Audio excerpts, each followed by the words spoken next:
Can Kudo accept you as you are, except a Reiko that is moving forward? I think that kind of ties together all my theories that I've been building up for like the past 5 episodes for KOWLOON Generic Romance. I really do feel like this is kind of the build-up point to, yes, as I've kind of joked before, this being essentially a therapist office, and it's time for Kudo. It's time for Kudo's turn to have therapy. Reiko has walked up and said, it is time for your session. It is time for you to accept to move on. And I think a lot of it is this reality that Kudo has created is sort of trapped in the moment. Yes, it's the whole repeating summer thing. It's the idea of not wanting to move forward. It's the idea of nostalgia. It's everything that this entire series has sort of enveloped. The idea of wanting to stay in one place. The idea of nostalgia. The concept that Kudo be herself develop, which is not moving forward, not moving back, always being in one place. That's what she said. I think literally the last scene that we really had of her in the show was her mentioning the idea of, not finishing the book. Always wanting to be in this one place, not moving forward. Everybody else is talking about, hey, Kowloon's about to be demolished. What are we doing? I don't know. I'm going to go to Hong Kong. Oh, I'm going to go back to Tokyo. What is Kudo going to do? What is Kudo be going to do? Nothing. Nothing. Again, that was my theory and the idea that, yes, she was taking this medicine. Yes, she got more of this insomnia pills. But in the end, she chose this medicine. This one medicine is what she chose. And I think that all goes into my theory that she was planning on dying. She didn't think that she was going to move on. And I think she probably previously had herself put inside of the generic Terra. And then everything happened. And I think what it comes down to for now is Kudo not wanting to accept to move on. And I think that's sort of the staple point there at the end of the episode when, yes, the question is, will he accept her? The thing that is troubling him so much, like he says at the very end there, I'm troubled. What's troubling me? What's troubling him is he's recreated the world of nostalgia. This world from 3 years ago when everything was good. It was all good. Everything was fine. He was happy. Kudo died. They did this big, massive cover-up, which is the cover-up was probably triggered by Kudo's death. The idea that she took this pill, she passed away. And then they go, oh crap, the pill's still in KOWLOON. We reveal in this episode that there was this other medicine that was supposed to fix this cough. Which, yes, they mentioned something about a cough during the whole segment with Miyuki's past, which we'll get in that in a minute. It's a cold medicine. And Kudo took it, she passed away, they went, crap, it's still there, it's still circulation there, cover it up, demolish the whole place. Then cut forward, Kudo comes back there, he's in a depressed state. And then again, this entire thing triggers. And it is probably triggered by the fact that the only thing that was probably uploaded so far to that generic Terra, which I don't know if this would be true because I don't know how Yulong wouldn't know. Yulong would have to have known, at least Miyuki might know, somebody in Heaven Numa would have known that Kudo Reiko specifically, this person they keep bumping into, is in that system. But she was in that system and his desire, his regrets sort of pulled her out of there. It created this whole thing, and this whole thing is built up. Now, that's the question mark there, is that if this whole thing was built to feed into his desires, feed into what he wants, which is regret, it built this nostalgic, it built this world around him, this thing that never moves forward. It's never moving forward. But for some reason, there's Reiko in the middle. There is this different Reiko that's in the middle. Why wouldn't it recreate the one that he wanted? That's the only troubling thing, other than the possibility that because his own mind, subconsciously, he could not accept that there would be a Reiko there. I don't want to rebuild it. I'm rebuilding all this other stuff. The generic Terra is giving me, and it's building this reality that I want, which is what I miss. But subconsciously, he doesn't want to see Reiko. It's too painful. But then, yet there she is. Why would she be there? And if my theory is true, why would the system create her differently? Specifically, why would it create her in a way that she would eventually want to move forward? Other than that just being sort of a different subject within this entire theme here, that Reiko herself will eventually gain her own sentience. And that she's going to want to eventually do something that is not the original. But that all again plays into the idea that in the end, what breaks everything is that there is this existence of a different Kudo, and she's not like Kudo that wants to stay there. That's the break. That's what troubles him, is that of everything here, everybody loves KOWLOON. Nobody wants to move forward. It's the perfect existence for me. I will never move on. Why does the one person that never likes to move forward, why is she telling me to move forward? Why is the Kudo Reiko that I see in front of me right now acting so different than the original? The original would love this. She would love this existence. She would never move forward. I'm troubled because Kujidai, of all people, doesn't want to stay still. She keeps talking about different restaurants. She keeps talking about going out and touring the world. She's talking about different places. She wants to go travel. She wants to leave here. And she keeps asking me if I'm going to leave. Why does she keep asking me this? This isn't right. The original Kujidai, she would never talk about leaving. She would never talk about a different restaurant. She would never run around all the place. She would never talk about touring the world. Stop doing this. That's what breaks him. In the end, that's what breaks him. And I think in the end, that's his therapy. I think of all people that can tell Kudo to move on, it's going to be this different Kujidai. Somebody at the face of this nostalgic, loving woman saying, go. Go out in the world. Go do something else.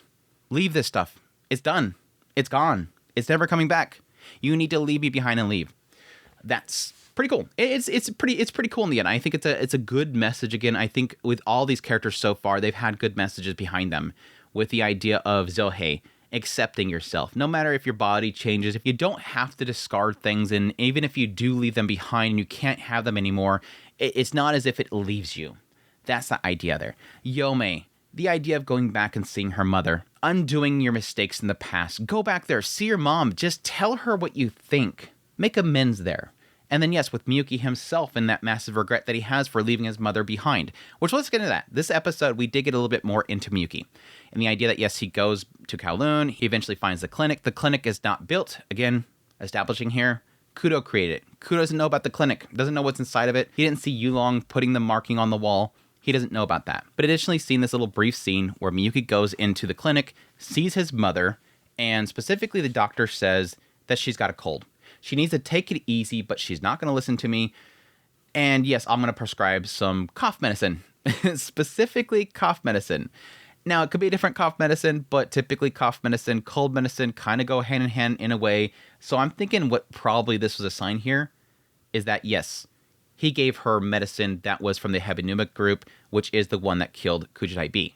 Or at least this medicine they were trying to cover up. Still, either way, he joined the Hebinuma family in order to get her treatment. That didn't work out, and he's angry. But it all comes to a head when, yes, he goes home. He goes to Hong Kong. Dad calls up, says, come over here really quickly. He sounds excited.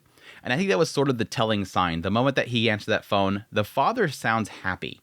Oh, you're here? Well, come by. Like, he sounds so excited to hear him. Every scene that we've had before with the father, the very first scenes that we had, it sounded like he was very distant and cold. Miyuki wasn't his son. Get your job done. Go do this. If you don't do it, I'll find somebody else to do it. And then later on, we had one really brief scene. It seemed like he's very calm and accepting, but also slipped out the son's name. And he said, that's not me. Now, at the time, I had an assumption that what happened there was that Miyuki was getting so caught up in KOWLOON, he was believing that he was calling him by his son's name. But no, doesn't turn out to be the case. That yes, the father has dementia, and the doctor didn't want to tell Miyuki or failed to tell him, and it's progressing fast, and he's going downhill. Set everything in play. And that wrecks Miyuki, because again, Miyuki wants to get his revenge on the father. If the guy has dementia, he already sees him as his son, that's not going to work. Now, here was a very brief moment of like, my brain went down this very dark rabbit hole. And the idea that what specifically Miyuki tells Gwen later on is that it's ironic, in the eyes of the man I want revenge on, I'm now his real son. I can't get revenge. I wasted all this time. I've tried to get my revenge, but I got caught up in all this other crap. This window that I had to work on, I failed. Everything's gone. And like they say, he has nothing left, or I think Yulong says he has nothing left but regrets. He had revenge before and regret, and that's why he's able to be there, but now he has nothing but regret. And right here, I'm now his son, and everything is pointless. I have nothing left. What Gwen was warning him for the longest time, don't do this.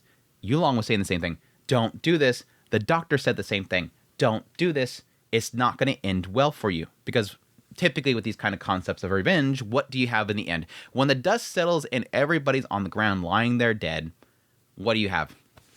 A bunch of bodies and nothing else. But this kind of scared me. Again, I kind of went down this little rabbit hole in my brain. I'm so glad Gwen's there.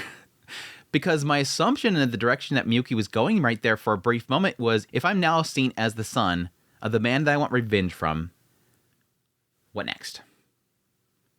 Yeah, get your revenge. If he sees you as his son do something, I had this like brief moment of going, oh, please don't tell me he's going to go to that guy and end it there. End it there right in front of the guy's face just to get his last little revenge off. If he has nothing left in his life and the only way that he can get revenge is just to basically have the guy lose his son again, that would be torture. That would be absolute torture. I mean, the other thing that he could do is he can go to this guy and say, I don't know who you are. Just act like you don't know who he is. That was the whole point of this whole thing, was creating a shell that just doesn't know the father, and the father's tormented by it.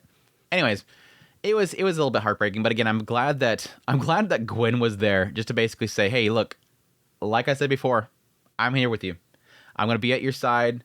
I'll take you wherever you want, yada, yada, yada. It was good. It was good. A little bit suspicious that Yulong's watching. I'm not sure what Yulong's going to take from that. I would assume that Yulong would see that, okay, Gwen's going to take him out of there. I would assume that Gwen's going to take him out of there. Hey, you didn't get what you wanted, but let's go somewhere else. But I can see him totally seeing that, yeah, nothing's changing. He's probably going to get swept up in this place. He's liking KOWLOON too much. That's why I'm here to destroy it. Yeah, Yulong's stuff in this episode, again, was a bit much. Like, he just shows up there, he's looking around, trying to find information. At some point, yes, he tries to delete something.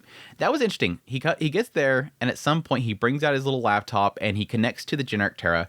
Yes, reveals here what we've sort of kind of gotten a hint of for a long time now, is that, yes, he was in the team that developed the generic Terra. So he was one of the coders or something like that. And it seems like for a while now, according to him, it's been an empty shell. And it was only until Kudo came there with his regrets that everything was created. This guy knows a lot more than he was putting off. Like, he knows literally how it all kind of played out, which is kind of curious that he didn't at least make that clear early on. But I guess that's one of those things where Miyuki knows that. Yulong and him's not going to talk about that. But anyways, he tries to enact a deletion program, or at least he has his little screen up. It talks about running a program to delete something, and it fails. He says, I can't even delete anything, not even what I created myself. So code in there that he made, even that he's not able to delete. And then he goes, but then it might be deleted already. I know a way of checking. And he calls up Zohei. Now, I don't know if this is implying that he was trying to delete Zohei, the younger version, and then by contacting them, he's able to confirm that, yeah, the way that you're talking sounds like the other Zohei's already gone. I don't know there. The conversation between them and Yome and Zohei was a little bit weird. He pretty much was just laying out everything that we've kind of figured up at this point. That, yes, he was going after Kudou. He's no longer going after her. Putting out the endless summer, all that stuff. I did get a massive kick out of the fact that Yome answered. She just started yelling at him. He's like, no, chill out. He's like, no, I'm going to give him a piece of my mind. I love Yome so much. She is such a big mama bear. Like, for both Kudou and now for Zohei, she is just this big mama bear. Nuh-uh, let me at him. I'll take him out. I ain't gonna let nobody bully you. She's so great. But yeah, he tells him on the phone, there's no reason to kill Reiko anymore. The plans have changed. The chairman stepped down. And you can ask Zohei all about this. And yeah, that would be the whole plot they were doing. You could tell her. It's fine, whatever. It doesn't matter anymore. The chairman's done. But again, at some point says, you gave me exactly what I needed. Thank you. And that was it. Again, the only thing I can assume here is that what he was looking to get was information about where Zohei is. And again, to confirm that Zohei is already deleted. That's all I can think of. But additionally, I can kind of see right now from Yulong's perspective that he probably sees there's a good chance that Miyuki is just going to stay there forever. Because there's no necessity for this whole situation, he's probably comfortable and probably going to stay there. There was a little bit in the scene with Yulong and Kudou that was interesting as well, and the idea that he specifically says that the tags that are on the wall are all messages from Kudo. Specifically, they're from Kudo. Because I think for a while now, I've kind of been assuming that there were probably messages from Kudou, who is in the generic Terra, sort of trying to stop Kudou. Don't go down this path. It's not going to end well. Stay behind. Again, Yulong, I don't know why. It seems like he knows way too much. He's specifically saying these are messages from Kudo. He's warning them. He's threatening them. Stop. And again, that does play into sort of what he's seen. That it seems like way back here when Kudou was alive, when they were distributing the medicine itself, people were using it to get a high. And it seems like even though it was pulled off the shelves, people were still selling it. And it was probably, yeah, based on where they're at right now, it's going to be the shadier side of KOWLOON. People were probably selling this illegally. And the only way to get it seems to be people, I guess, figure out some sort of like secret messaging is, yeah, if you want some of this stuff, take some of those talismans off the wall and then go over this one building and then slip it in the letterbox. They'll ask you for some money. You'll get a hit. It seems like it's sort of a, only those who know how to get this stuff. A very secretive way of selling it. And she found out about it, and she went there and did that. And thus I can see Kudo, if this is all created, he knows about that. He knows what she did. He knows about the distribution of that stuff. He knows how she died. And so he basically has all these things saying, don't do that.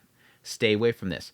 Now, why does it have all this other code? That's the question mark. Because a lot of the other codes saying like access denied and all that kind of stuff. What messaging is that? How can that be Kudo's messaging? It doesn't make any sense. But yeah, I think of the later conversation they had there, which is pretty cool. And the idea of him saying, in the end, I need you gone. I need to delete this place. I know. And again, I think that at this point, he believes Miyuki, now that he has no revenge, he only has regret left behind. This is the place for regret. He's not leaving. Even after the conversation with Gwen, I don't think he wants to leave. He wants to stay here. It's comfortable. I fit in here. He doesn't have anything out there. He was working for Heaven Noon to get the revenge. He doesn't have anything outside KOWLOON. All he has is his memories of KOWLOON. And he'd probably tell Gwen, I'm staying here, let's stay here. So he feels like in the end, I have to get rid of Kujidai. Because if I can get rid of her, and then Kudo will break, and this whole thing shuts down. I want to get this place erased from this point. So he wants to get rid of her. But she doesn't want to accept it. She has her own beliefs, and it's odd that he decides to allow her to remain. He does try to talk her into just doing herself. Here you go, take this stuff. I need you gone. Take yourself out. It'll make him happy. I think he was trying to get her to do it herself. But in the end, he's accepting to leave her be. But I think he's got sort of a mastermind thing going on here where he's like, yeah, but I'm also going to give him this because it's probably going to trigger something. I know she's going to destroy this. Again, that whole statement there. Will he accept you for who you are now? Somebody that wants to move forward. I think that was a plant. I think the pills was a plant because I think he knows exactly what those things are and it's messing with him. But yeah, that last scene, I think I covered most of it. But yeah, very, very interesting little segment there. He says, you were never like this in summer. You were just a symbol of Reiko. Why are you like this in summer? I was confused from the beginning, but we managed well. Close, but not too close. That, yes, I seen that. I mean, it was obvious. It didn't seem like he wanted to accept her feelings. He was constantly pushing back. Despite she found that picture, oh, we were a couple at some point? Why would he not want to be with the one that it seems like he loved?